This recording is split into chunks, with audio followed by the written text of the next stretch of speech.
वो सारे सवालों के जवाब जानते हैं, लेकिन आज भी लिखत में उन्हें ब्यूरोक्रेट दे रहा है। मुझे तकलीफ हो रही है। वो ब्यूरोक्रेट जिसने मेरी आवाम को नचाया है, जिसने जम्मू कश्मीर को लूटा है, आज उसी का जवाब महराज सुनने के लिए ऐवान में नहीं आएगा। ऐवान में वही जवाब सुनेगा जो एक सड़क पे बैठा हुआ शख्स, जो ये नेता है, इन्हें सवाल भी पता है, उनके जवाब भी पता है। बस फर्क इतना है, ये इम्प्लीमेंट कब करेंगे या अपनी कार्रवाई कब करेंगे, अपनी ताकत जनता के लिए कब दिखाएंगे, उन लोगों को कब रोकेंगे। रेत का माफिया है, स्कूल का माफिया है, शराब का माफिया है, सड़क का माफिया है, अस्पताल का माफिया है। उन चीजों पर रोक कब लगेगी, उस दिन का इंतजार महराज करेगा, वरना तब तक बोलना सुरेंद्र चौधरी साहब कहते हैं आप अपना डीडीसी का एक्सपीरियंस यहाँ शेयर करें। आपको नहीं करूं, ये अपना एक्सपीरियंस बताएं। मैंने 4 साल के अंदर 250 ट्रांसफार्मर्स लगाए। कोई मंत्री बता दे कि उसने अपने टेन्योर के अंदर कितने लगाए। अरे 70 लाख के बजट से अगर मैंने इतना काम किया तो सोचो जम्मू कश्मीर के अंदर अगर मेरे जैसे इन्होंने मेरी सीट बदल दी, 97 के आंकड़े पे मुझे लाकर खड़ा कर दिया। अरे मैंने समर्थन एनसी को दिया है और इन्होंने भाजपा के अखाड़े में मुझे खड़ा किया और सवाल मुझसे पूछेंगे। मैंने बार बार हामी भरी, मैंने कहा मैंने समर्थन आपको दिया है, आप इनके साथ मुझे, मैं अभी भी उन्हीं को समर्थन दूंगा, चाहे वो मुझे निकालें या कुछ भी करें। मेरा समर्थन एनसी को है, लेकिन सवाल मैं लोगों के पूछूंगा। मुझे लोगों ने चुना है, मुझे एनसी ने नहीं बनाया, भाजपा ने नहीं बनाया, मुझे लोगों ने भेजा है और लोगों के सवाल इन लोगों आपने तो रमजान के महीने का भी जिक्र किया कि रमजान के महीने में बिजली नहीं है, इफ्तारी और सहरी जो अंधेरे में करनी पड़ती है। रेस्पॉन्स इनका मिले या ना मिले, मुझे उससे गर्ज नहीं है। मैं अपनी बात बेबाकी से रखूंगा, पूरी ताकत से रखूंगा और इन लोगों को समझाऊंगा। अगर ये लोग नहीं समझेंगे, पूरी ताकत से और समझाएंगे। लोग जिस दिन समझ जाएंगे, आज तो आपने देखा इस सदन में भी नया हुआ 50 से ज्यादा लोग नए। अरे मुझ जैसा आदमी भी पहली बार आया है। अभी सीट 97 की है तो खिसकते खिसकते हम भी पहुंच ही जाएंगे। ऐसा नहीं है। जम्मू कश्मीर के हालात बदलने के लिए मुझे जो भी करना पड़े मैं करूंगा। देखिए नौजवानों के मामले इन्हें नहीं पता है, बात करनी पड़ेगी इनको। अगर सदन में, अगर बजट के सेशन में उन्होंने ये बातें नहीं लाई तो देख लेना जम्मू कश्मीर की आवामी ने रमजान के महीने में आपने बिजली की बात की, लेकिन आपने लगातार मैं वही कह रहा हूँ। मैंने अपनी आवाम को साफ बताया है। आज मैं आवाम में जब भी बात करूंगा तो मैं बात रखूंगा। मैंने कहा है जम्मू कश्मीर के अंदर खास करके मेरी कॉन्स्टिट्यूंसी के लोग किराया नहीं भरेंगे। सरकार ने साफ कर दिया कि पोल अभी खिताई सेनाब के अंदर नहीं है, तार अभी भी नहीं है, मेरे लोगों से किराया लिया जा रहा है। एलजी ने पिछले दिनों ऑर्डर निकालवाया, कहता किराया इकट्ठा करो, लोगों की तारें काट दो। और ये लोग कह रहे हैं कि संदर्भ में मैं हंगामा कर रहा हूँ। मेरे कितने गरीबों की इन्होंने तारें काट दी और मैं यहाँ पर हंगामा ना करूं। जो गरीब रोता है, गिड़गिड़ाता है, उसकी आवाज सुन लीजिए, उसकी आवाज ना उठाऊं तो अपनी आवाज करूं। और सुन लीजिए, मैंने अपने लोगों को कहा है किराया देना बंद करो। 200 यूनिट्स का वादा इन्होंने किया है। मेरा गरीब है, किराया देना बंद करेंगे, सरकार उसके बाद फैसला करेगी। वही मैं किसी ने कहा आपका सवाल क्या है? मेरा सवाल सरकार से कोई नहीं है।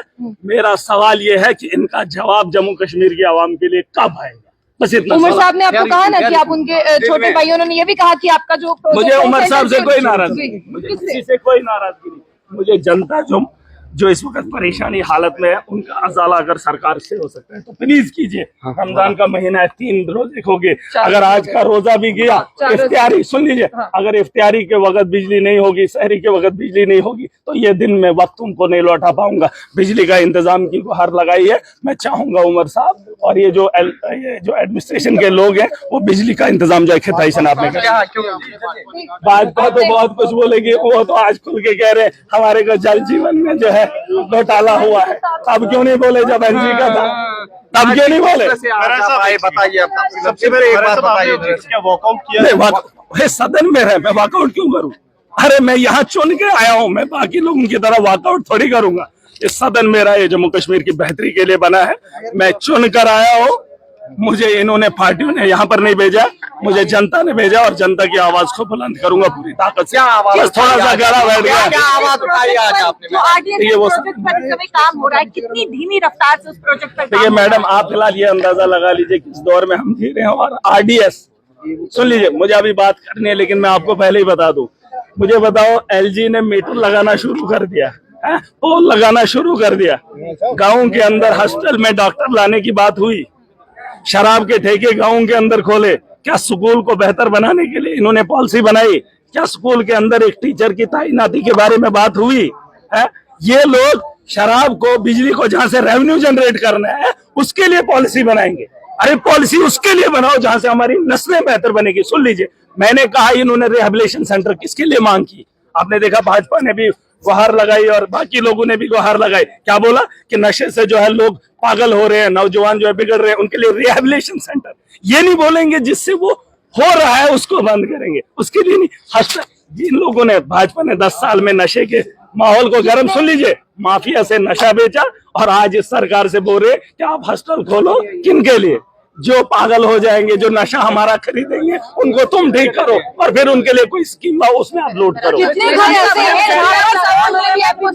देखिए, इन लोगों को मैं बच्चा लगता हूँ, प्यार से नौजवान, सुन लीजिए, मेरे सवाल जब बेहुदा होंगे तब आप लोग भी बोलना, इन लोगों को भी बोलने का हक है। लेकिन इन लोगों को मैं एक ही बात बताना चाहूंगा कि जम्मू कश्मीर की 90 असेंबलियों में मैं अकेला ऐसा चुनकर क्यों आया हूं, इस पे सोचने को इनको मजबूर होना चाहिए। गुलाम नबी आजाद की कॉन्स्टिट्यूंसी से जीत कर आया हूं, बड़े बड़े दिग्गजों को रौंद कर आया हूं और 15 साल से जमीन से जुड़ा हुआ शख्स हूं। मुझ पे उंगली उठाने से पहले अपने बारे में, अपने गरीबा में झांक कर देखना है मुझे। हाँ, किसी के जाति में कोई भी मामला पेश नहीं करूंगा। हाँ, जो आदमी मेरी आवाम को परेशान करता होगा उसकी जाति जिंदगी के बारे में क्या कहेंगे? किसी से नाराज नहीं, मेरी बात सुनिए, मैं नाराज किसी से नहीं, जिसको जितना आता है वो उतना बोल रहा है। मैंने अपने लोगों को बोला है कि राय देना, मेरे पास अपने फैसले हैं, बाद में देखेंगे। सीएम, अरे सुनो, सदन छोड़ के जाओ। नहीं, कौन छोड़ेगा? अभी आप अरे मैं क्यों छोड़ूंगा?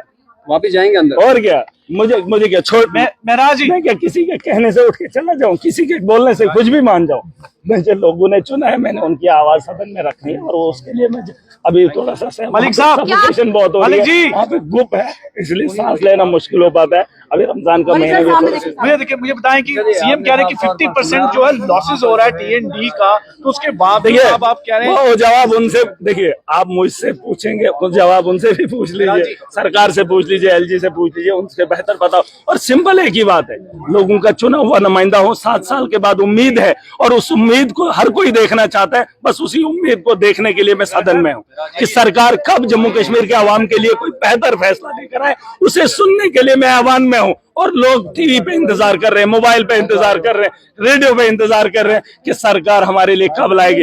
एलजी आया, एलजी के उसमें भाषण में बोला कि स्टेट देंगे, उमर साहब कब देंगे? सीएम कह रहे हैं कि आप तो उनके दिल में। बिल्कुल, अरे मैं तो सबके दिलों में हूँ, ऐसा नहीं है। देखिए, मतभेद हो सकता है, आपकी बात से मैं इत्तेफाक नहीं रखता हूं तो खुल के बोलूंगा। मेरा एक इंटेंशन क्लियर है, जिसकी बात मुझे अच्छी नहीं लगे उसको मुंह पे बोलने का ये हुनर रखता हूँ, ये ताकत रखता हूँ। देखिए, पीठ के पीछे नहीं बोलूंगा, जिसको जो बोलना है, अगर उसकी बात अच्छी नहीं लगी, आपकी बात अच्छी नहीं लगी तो मुंह पे बोलूंगा। पीठ के पीछे ना किसी को गाली दूंगा, ना किसी के लिए ताली बजाऊंगा। सिंपल बात है, जो आप बोलोगे उसका रिएक्शन दे दूंगा। ठीक है, अच्छा होगा तो तारीफ करें।